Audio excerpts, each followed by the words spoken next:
Hey guys, my name is Shashank Uduppa and I'm a SEBI registered research analyst and welcome to the Breakouts channel with Motilal Oswal. अभी आज के episode में मैं आपको सिखाने वाला हूँ ऑप्शंस कैसा लेने का और कौन सा ऑप्शंस लेने का वो मैं आज सिखाने वाला हूँ। Now whenever you do options trading, आप अगर देखेंगे स्ट्रैडल्स या स्ट्रैंगल्स या आप स्प्रेड्स भी देखेंगे तो बहुत लोग को कंफ्यूजन होता है कि शशांक कौन सा स्ट्राइक प्राइस लेने का, कैसा लेने का और क्या डिफरेंस है स्ट्राइक प्राइस में। तो इसमें तीन चीज नोटिस करने की जरूरत है। One is at the money or also known as ATM, one is in the money ITM and one is out of the money OTM। तो ये तीन different types of strike prices है जब भी आप ऑप्शंस और फ्यूचर्स के बारे में देखेंगे, और ऑप्शंस में खासकर ये तीन चीज में बहुत फर्क होता है। तो मैं आपको क्या करने वाला हूँ, आज मैं पूरा एग्जाम्पल के साथ आपको दिखाने वाला हूँ at the money, in the money, out of the money कैसा होता है। And let's quickly go into the screen share mode. पहला चीज मैं इस पे लेने वाला हूँ एक एग्जाम्पल TCS का, एंड TCS में I am going to take the 26 मई का expiry, okay, next month expiry, क्योंकि स्टॉक्स में यूजुअली मंथली एक्सपायरी होता है। एंड ऑप्शंस में आप क्या कर रहे हो, बेसिकली आप ऑप्शंस में प्रेडिक्ट करने वाले हो कि मेरा जो प्राइस है आज वो ऊपर जाएगा कि नीचे जाएगा फ्यूचर में,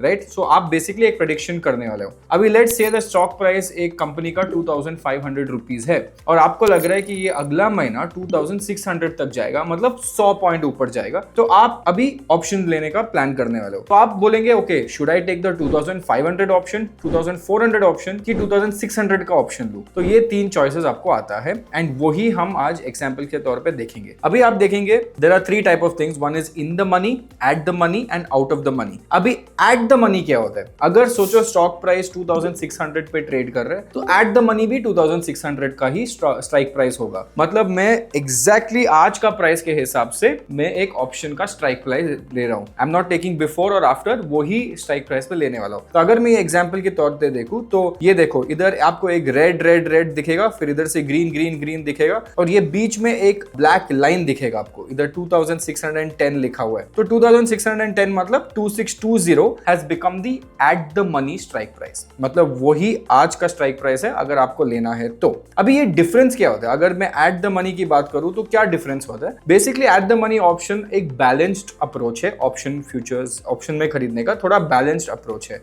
मतलब आप बोलने वाले हो कि शशांक अगर ये थोड़ा और ऊपर गया तो मेरा भी ऑप्शंस का प्राइस ऊपर जाना चाहिए, that is the main idea, right. और अगर आप इधर एक लेट्स से कॉल ऑप्शन लेते हो, कॉल मतलब आपको लग रहा है कि ये 2610 से ऊपर जाएगा, तो आज के टाइम पे वो कॉल ऑप्शन चल रहा है 66 रुपीज में। अभी ये 66 रुपीज क्या है, ये 66 रुपीज आपका बेसिकली प्रीमियम है। प्रीमियम मतलब अगर आप 2620 पे 66 रुपीज भर के आप सिर्फ इसका ऑप्शन लेने वाले हो तो आपका एक्चुअल ब्रेक इवन होता है 2620 plus the premium you have paid which is 66 rupees. तो आपका आज के टाइम पे होता है 2686 is your break even. Now ये क्या होता है break even, what is the idea of this break even. आपने बेसिकली बोला है कि मई एक्सपायरी तक, मतलब मई एंड तक मैं बिलीव करता हूं कि ये ऑप्शन जो 2620 पे आज स्ट्राइक प्राइस है और मैं 66 रुपीज एक्स्ट्रा प्रीमियम देने के लिए तैयार हूं, बट ये 2680 के ऊपर ही क्लोज होगा। अगर ये 2680 के ऊपर क्लोज हुआ, जितना भी पॉइंट्स ऊपर क्लोज हुआ वो आपका प्रॉफिट है। अगर ये 2680 से नीचे क्लोज हुआ, लेट्स से 2650 पे क्लोज हुआ, तो आपका लॉस हो जाता है उतना ही। So this is basically the problem. तो you need it to close above your price, नहीं तो अगर 2680 पे ही क्लोज हुआ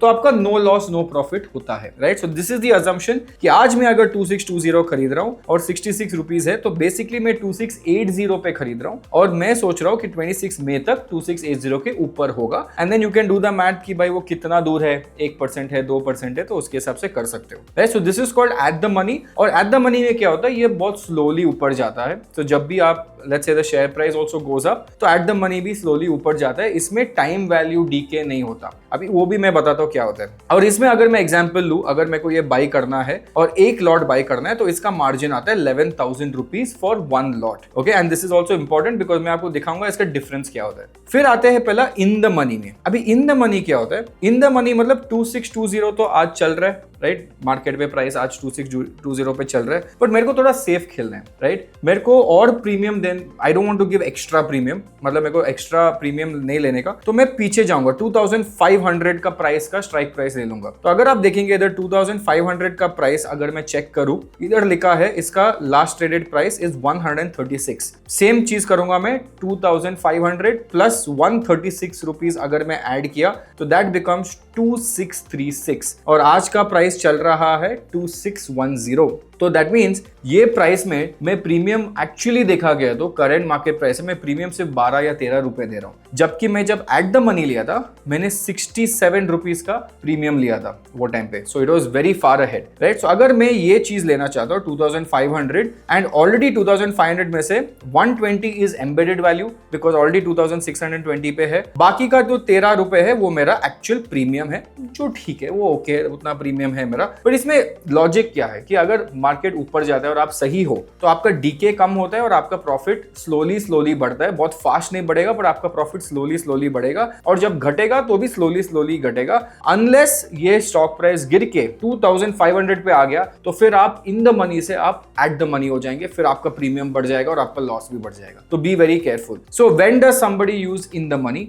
इन द मनी दो टाइप ऑफ लोग यूज करते हैं, एक जिसके पास ज्यादा पैसा होता है, ये देखो अगर मैं इस पे बाय क्लिक करूंगा और एक लॉट डालूंगा तो ये एक लॉट लिटरली 23,000 रुपीज का है। Eight the money was just 11,000 rupees, this is 23,000 rupees, मतलब डबल से थोड़ा ज्यादा। तो जिसके पास बहुत पैसा है, उसको ज्यादा डीके नहीं चाहिए, उसको थोड़ा लंबा होल्ड करने का एबिलिटी है और पैसा भी है, तो वो इन द मनी लेता है, और इन द मनी बेटर होता है एट द मनी और आउट ऑफ मनी से, बिकॉज इसका डीके कम होता है। तो that means if the stock price goes up तो आपका पैसा आता है, अगर स्टॉक प्राइस ऊपर नहीं जाता उधर ही रहता है तो आपका पैसा घटता भी नहीं है, नीचे जाता है तो ऑब्वियसली लॉस होता है, right. Whereas eight the money में अगर स्टॉक प्राइस ऊपर जाता है तो आप पैसा कमाते हैं, अगर स्टॉक प्राइस उधर ही है बहुत दिन तक तो ये जो प्रीमियम है 67 का वो घटता जाता है, वो 67 से 47, 37, 27, 17, तो आपका अगर बैठे बैठे भी लॉस हो सकता है बिना ऊपर या बिना नीचे जाए। अभी आते हैं हम आउट ऑफ द मनी से, ये सबसे रिस्की होता है और सबसे ज्यादा रिटेल ऑडियंस यही लेता है out of the money, and that is why most people lose money in options and futures, because उनको समझ में नहीं आता कि कैसा लेने का और क्या लेने का। तो मैं एक्सप्लेन करता हूं आपको। अभी ये आता है out of the money, right, 2600। अभी मैं अगेन अजम्पशन लगाता हूं कि मेरे को लगता है कि 2800 तक जाना चाहिए, तो मैं 2800 का स्ट्राइक प्राइस देखता हूं, बहुत दूर है। अभी इसका प्रीमियम 17 रुपए है, ओके, इसका प्रीमियम 17 रुपए। तो दैट मीन्स मैं क्या बोल रहा हूं कि आई बिलीव दैट ये 2800 तक जाएगा। अगर मैं 17 रुपए प्रीमियम दूंगा तो मेरा ब्रेक इवन होता है 2800 प्लस 17 विच इज 2820 पकड़ लो, तो मेरा ब्रेक इवन होता है 2820। मतलब मई 26 तक अगर ये स्टॉक प्राइस 2820 से ऊपर गया तो ही मैं प्रॉफिट कमाऊंगा, या दूसरा ऑप्शन ये है कि अब भी कल 3-4-5% चला गया तो इसका प्रीमियम भी बढ़ जाएगा, बिकॉज 2800 जल्दी से जल्दी आके इन द मनी हो जाएगा। तो इन द मनी हो गया तो ये 66 के आसपास है आज, तो इन द मनी हो जाएगा तो ये 17 भी बहुत पॉसिबल है कि 17 से 65 तक जा सकता है, राइट। बट इसमें प्रॉब्लम क्या होता है कि अगर ये ऊपर नहीं जाता है और स्लो रहता है, मतलब उधर ही रहता है या नीचे जाता है, तो इसमें बहुत नुकसान बहुत जल्दी आता है। वही प्रॉब्लम है, बिकॉज इसमें आउट ऑफ द मनी है तो इसका जो प्रीमियम है वो डीके जल्दी होता है। अगर लेट्स अज्यूम ये आपका जो 2500 है जो आपने लिया था, जिसमें आपसे 13 या 14 रुपए एक्स्ट्रा प्रीमियम दिया था, ओके, एंड लेट्स से मई 26 में 2620 पे ही क्लोज हुआ, तो आपका लॉस सिर्फ वो 13 रुपए है, करेक्ट। अगर आपने 2620 का इन द मनी लिया और आपने 66 रुपीज का प्रीमियम दिया था तो आपका लॉस होता है 66 रुपीज का, और अगर आपने इधर लिया 2800 तो ये जीरो जाएगा, सीधा जितना आपने डाला था इसमें वो पूरा जीरो पे चला जाएगा और जीरो पे क्लोज होगा, and that is the problem of options. So जो भी आउट ऑफ द मनी रहता है ना, जो भी आउट ऑफ द मनी रहता है 2640, 2660, 2680, ये जीरो पे जाता है, बाकी सब रुक जाता है, इन द मनी रुक जाता है एक्चुअल एम्बेडेड वैल्यू का, what ever the price is. तो अगर मैं आपको ये अप्रैल का एक्सपायरी में दिखाऊं तो आप देखेंगे कि ऑलरेडी 2800, 2900 ऑलरेडी जीरो पे पहुंच चुका है। ये देखो ये सब जीरो पे है, 1, 1.7, 2, 2.55, 3.33, और अगर ये 2610 पे ही क्लोज हुआ ये महीना तो ये जो है 2640 भी जीरो पे चला जाएगा, और ये पूरा 14 रुपए का जो आपने लिया हुआ है वो पूरा लॉस में जाएगा, पूरा जीरो में जाएगा। बट अगर आपने इधर लिया है, लेट्स से 2500 में लिया है और उसका एम्बेडेड वैल्यू अभी 98 है, तो इसमें आपका जीरो में नहीं जाएगा, वो उधर का उधर ही रहेगा, right? So this is why options and futures are very important and इसके हिसाब से देखना चाहिए। और अगर मैं इधर एग्जांपल लूं 2800 अगर बाई करने जाऊंगा तो ये देखो इसका 1 लॉट का कॉस्ट है 3000 रुपीज। अभी आप डिफरेंस देख रहे हो, आउट ऑफ द मनी में जब खरीदता हूँ बहुत सस्ता होता है 3000 रुपीज, बट इसमें चांसेस ऑफ लूजिंग बहुत हाई होता है। इन द मनी ये 11,000 था और चांसेस ऑफ विनिंग भी है, चांसेस ऑफ लूजिंग भी है एट द मनी पे, sorry. And in the money पे जब मैंने लिया था तभी 23,000 हो गया था, बट उसमें chances of losing is less, right? तो यही होता है पूरा गेम में कि अगर आप इन्वेस्ट कर रहे हो ऑप्शंस एंड फ्यूचर्स में और अगर आपको इन the money, at the money and out of the money नहीं पता है तो आप ज्यादातर लॉस लेंगे आपका पोर्टफोलियो में। So if you have money, आपके पास पैसा है, तो हमेशा ट्राई करो कि इन द मनी ले लो ताकि आपका डायरेक्शन सही हो। अगर आपको लगता है कि आज या कल रिजल्ट है और ये स्टॉक ऊपर जाएगा और आपको पता है कि मैंने कैलकुलेशन किया और ये स्टॉक ऊपर जा सकता है, फिर इन द मनी मत लो, फिर आउट ऑफ द मनी ले लो। So out of the money is used only when you feel कि अब भी 1, 2, 3, 4, 5 दिन में बहुत सारा वॉलेटिलिटी आएगा और ये ऊपर जाएगा। फॉर एग्जाम्पल आपको लग रहा है बजट पॉजिटिव है तो आप आउट ऑफ द मनी ले सकते हो, जिसमें आप सिर्फ 3,000 4,000 रुपए डालेंगे, बट ऊपर भी बहुत फास्ट जाएगा बिकॉज आप राइट हो और स्टॉक ऊपर गया तो आप सीधा आउट ऑफ द मनी से एट द मनी हो जाएंगे और इन द मनी और डीप इन द मनी हो जाएगा। ऑब्वियसली उसका प्रीमियम कम ही रहता है बट इससे ज्यादा नहीं मिलेगा। अगर आपको लग रहा है नहीं मेरे को पीसफुली जाना चाहिए 3-4%, 5% नेक्स्ट महीने तक, 40-45 डेज तक, तो it's better to do in the money और take little bit of risk and do at the money. So I hope you guys enjoyed this episode and I hope you guys like this episode. आपको अगर कोई भी doubt हो या question हो या आपको कोई भी फीडबैक है तो प्लीज आप कमेंट सेक्शन में लिख दो और मैं पर्सनली ये सब देख के आपको रिप्लाई करूंगा। Awesome. This is me, Shashank Goduppa, signing off. Take care. See you guys. Bye-bye. Investment in securities market are subject to market risks. Read all the related documents carefully before investing.